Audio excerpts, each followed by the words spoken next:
77 WABC and Bergen Newbridge Medical Center honor the life of legendary broadcaster and our friend, Ernie Anastas. Hi, it's Ernie Anastas. You know, your thoughts can affect how you feel. Bergen Newbridge Medical Center is the largest hospital in New Jersey, providing comprehensive, equitable, compassionate, and high-quality emergency inpatient and outpatient medical care, plus mental health services and substance use disorder treatment. The Bergen Newbridge team can address your total health needs in one convenient location. Call 201-225-7130 for an appointment or newbridgehealth.org. In the squadron, they called him Bullets, but we call him Greg Kelly. Greg Kelly is on the air on the Red Apple Podcast Network. All right, I'm trying to find all these things. It's all coming back to me now. The Apollo 11 crew, on their way to the moon, spotted something very, very weird, and they didn't know what it was. It was cylindrical, and they could look inside it, and for a moment they thought, hey, maybe this is part of the rocket ship that just blasted us off into space. And they called Houston, and Houston, how far is the S-4B away from us right now? The S-4B, a huge chunk of the rocket that they had jettisoned a day or so earlier. And the rocket was very, very, very far away. It was like 10,000 miles away at that point. And it wasn't, whatever they were looking at wasn't the S-4B. And then there's another one, the Apollo 17 crew. They spotted something that was pretty funky. And they talked to, here he is, the man himself, John Catsimatidis. This man has been studying unidentified flying objects and unexplained phenomena. And boy, oh boy, John, this is like a Christmas day for you in a way. All of this data that we're getting courtesy of President Trump. We got files, we got pictures, we got videos. Have you started to look at these things? And what do you think, sir? I have not started to look at them. I mean, it's zillions of documents, I believe. Is that correct? It's true. There's a lot. And what we're looking for is the truth. And the truth was always known. There's things going on that not everybody knows about. There are, and it goes back to our previous discussion, when people say, there's no such thing. Well, it was, how did my physics professor say it in college or in high school? It was intuitively obvious that when 50 UFOs were circling the Capitol, and it was on the front page of the Washington Post in 1952, in July 1952. There was no such thing as UFOs. There was no such thing as drones. Nobody had them except whoever. These so-called aliens have the capabilities of going high speed underwater, high speed in the air. For many, many years, they were circling on nuclear bases post 1947 because they panicked. Who panicked? I would say the aliens. I think they panicked after Hiroshima. And they were circling on nuclear bases and our ICBM bases, and they were shutting down. And and they were actually shutting down our nuclear bases. Now, can I ask you though, look, yes. I heard this theory just a little while ago about they got upset that we blew up nuclear bombs and they wanted us to stop.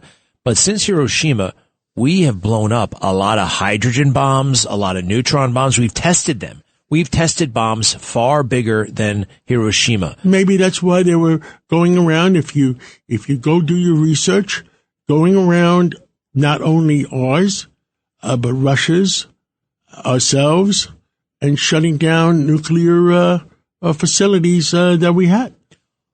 Oh, like Chernobyl and stuff like that? Not Chernobyl.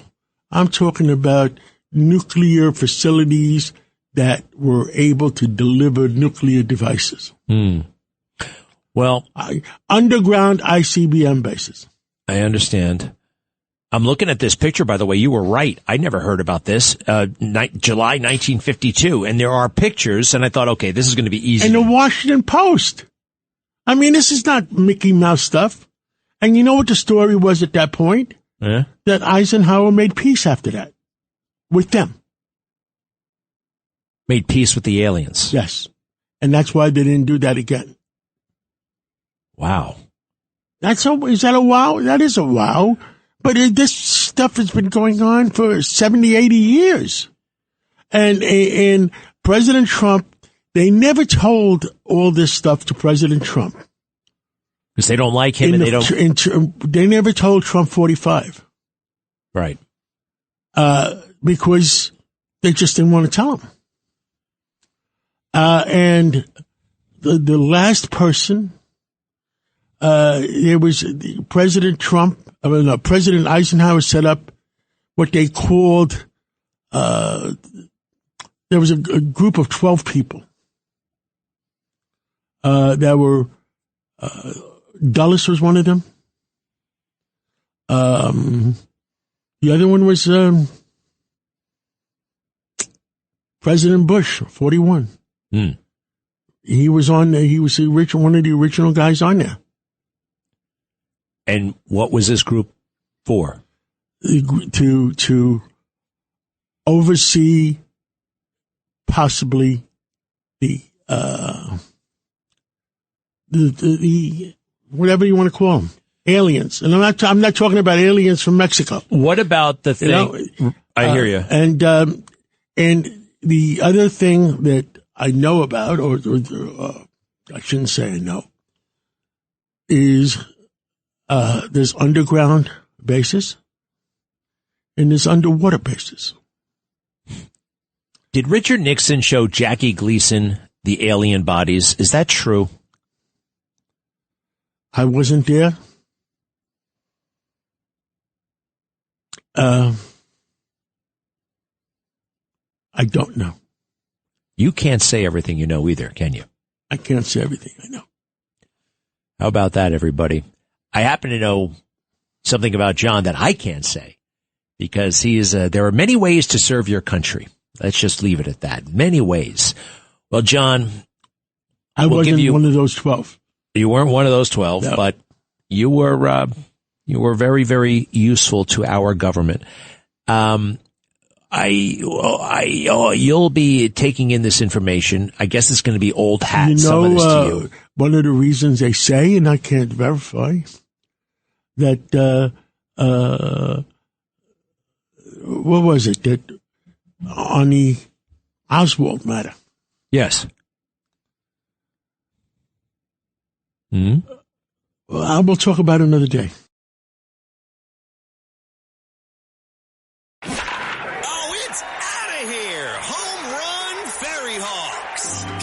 Staten Island. It's time to celebrate 5 years of Ferry Hawks baseball. Come out to the ballpark this week as the Ferry Hawks welcome in the Charleston Dirty Birds May 5th through the 10th. Grab the kids and come on out. We kick it off on Tuesday, May 5th with Cinco de Baseball with $5 tickets and $5 food and beverage specials. And we end the week as we celebrate all moms on Mother's Day. Moms get in free. Visit ferryhawks.com now to lock in your seats.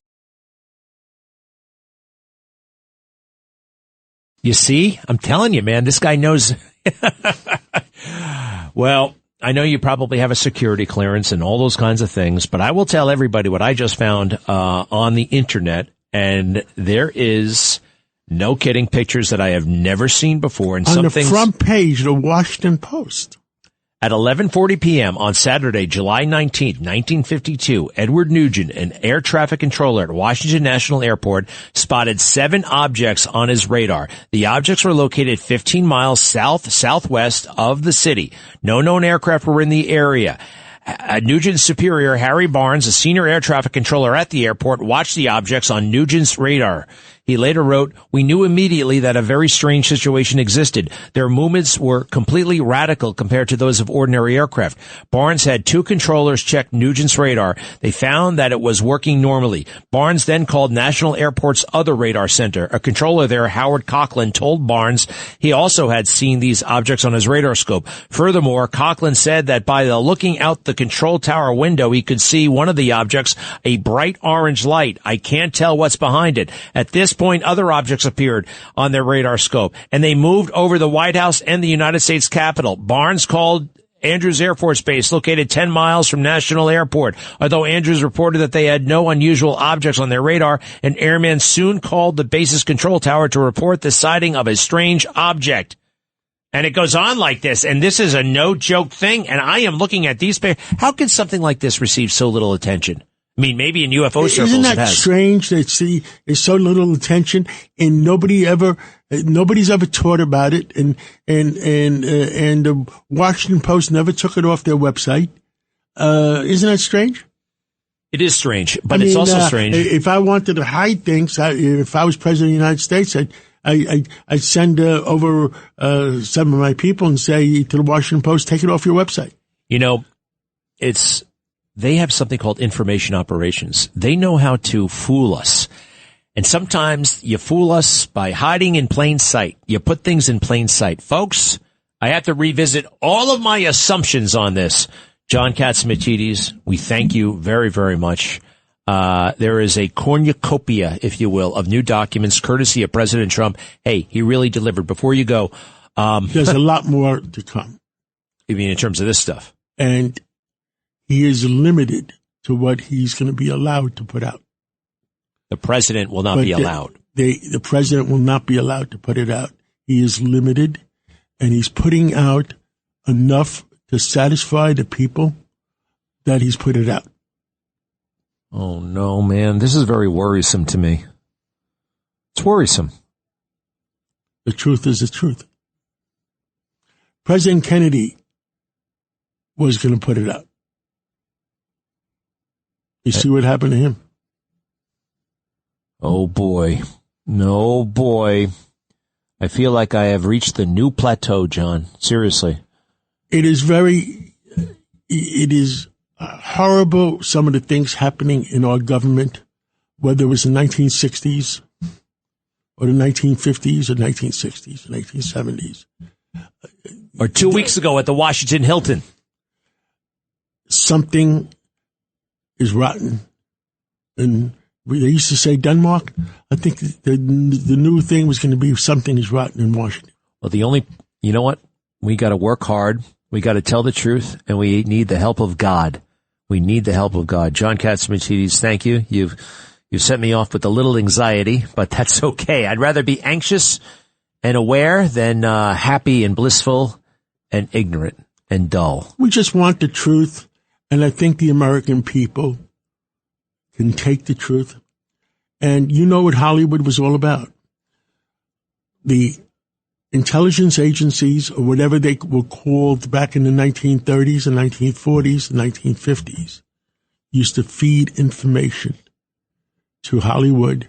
So in case something came out, that it would be more acceptable than not. Oh. To prep people's minds. To prep people's minds. And that was whatever the intelligence agencies were called at any period of time, whether it's the 40s, the 50s, the 60s. You know, a guy called me before about the whole Truman thing. And I'm like, get out of here.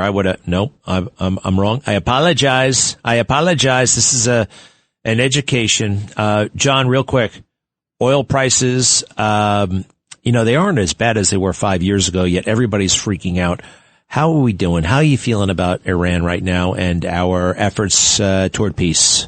Iran, there's a reason President Trump said the other day, I'm not worried about the skirmishes, because there's two Irans. The Iran that wants peace and the Iran that wants to create the skirmishes doesn't want peace. My personal belief is that President Trump and President Xi of China have made a deal.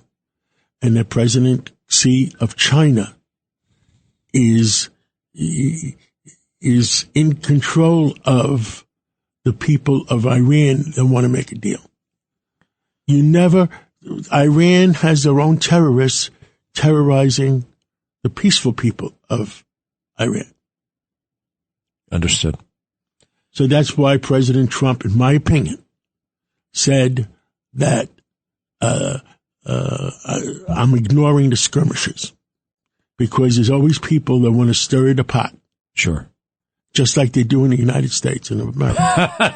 We got those people here. Somebody's stirring the pot. John Catsimatidis, we thank you very much. And we'll be right back.